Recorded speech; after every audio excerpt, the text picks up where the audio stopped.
नमस्कार, मैं हूं doctor Chhotelal Gupta, assistant professor. Hindi कहानियों की श्रृंखला में आज मैं एक कहानी सुनाऊंगा। मुंशी प्रेमचंद की कहानी पूस की रात। एक गांव में हल्कू नाम का मजदूर रहता था, पर हल्कू का शरीर उसके नाम से विपरीत भारी भरकम था।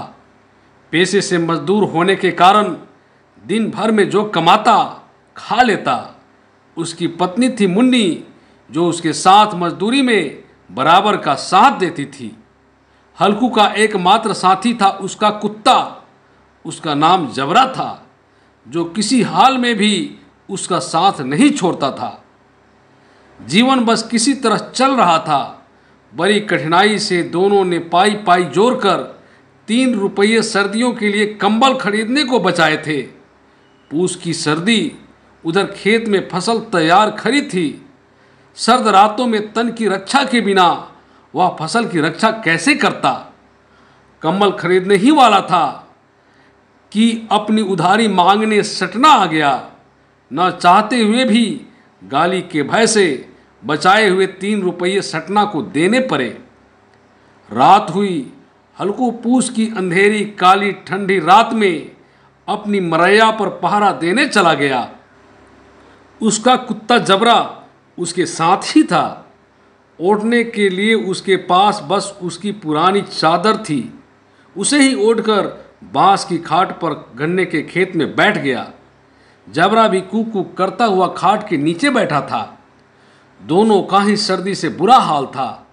समय बिताने के लिए हल्कू ने चिलम पी, पर तब भी चुभती सर्दी से नींद आंखों से कोसों दूर थी। सहन शक्ति ने जवाब देना शुरू कर दिया तो उसने जबरे को उठाकर अपनी गोद में सुला लिया। जबरे की देह से आती दुर्गंध भी आज उसे दुर्गंध नहीं लग रही थी, बल्कि जबरे की गर्मी से थोड़ी राहत अवश्य मिली। सहसा किसी आहट को सुनकर अपने स्वभाव के अनुकूल जबरा झटपट उठा और थोड़ी दूर पर खड़ा होकर भौंकने लगा। हल्कू के बुलाने पर भी वापस नहीं आया। किसी प्रकार घंटा बीता। रात और गहरा गई थी। शीतल हवा से रक्त मानो धमनियों में जमने सा लगा था। अभी पहर से ऊपर रात बाकी थी। हल्कू उठकर आम के बाग में गया। पतझड़ के कारण नीचे पत्तों का ढेर लगा था। अरहर के झाड़ को उखाड़ कर उसे झाड़ू बनाकर पत्ता बुहारा। सुलगते उपले से उसमें आग लगाई। सूखे पत्ते धू धू कर जलने लगे। आग देखकर जबरा भी वहीं आकर बैठ गया। हल्कू अलाव के सामने बैठा आग तापने लगा। धीरे धीरे रक्त पिघला। शरीर में थोड़ी गर्मी आई। उसने दोनों पैर फैला लिए। पत्तियों से जितनी जल्दी आग पकड़ी उतनी ही जल्दी जलकर शांत भी हो गई। हल्कू चादर ओढ़कर वहीं पसर गया। आलस ने उसे आ दबोचा। अचानक कुछ आहट हुई और जबरा भौंक कर खेत की ओर भागा। हल्कू को महसूस हुआ कि जानवरों का झुंड खेत में आया है। शायद नील गाय का झुंड था। थोड़ी देर में चरने और उछलने कूदने की भी आवाजें आई। हल्कू ने वहीं परे परे हाँक लगाई, लिट्टो लिट्टो। जबरा लगातार भौंक रहा था। हल्कू उठा, पर सर्द हवा के झोंके चूभने लगे। वह फिर से अलाव के पास आकर आग कुरेद कर स्वयं को गरमाने लगा और धीरे धीरे वहीं लेटकर सो गया।